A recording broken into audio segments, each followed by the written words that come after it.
story of Thanksgiving is one of murder, enslavement, rape, and massacre of our Native peoples. Thanksgiving is a time that we know our children are going to bring home assignments that are talking about pilgrims and Indians and Squanto and how lovely those relationships were.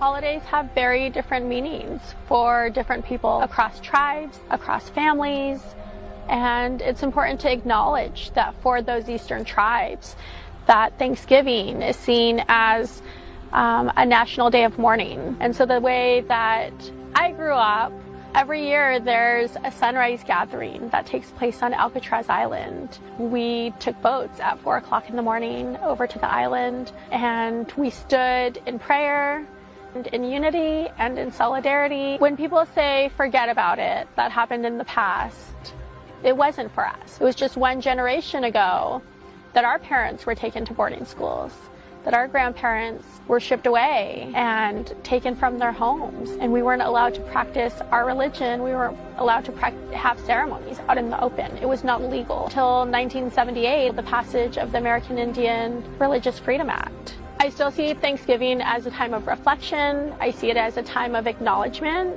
I see it as a time of sharing with family.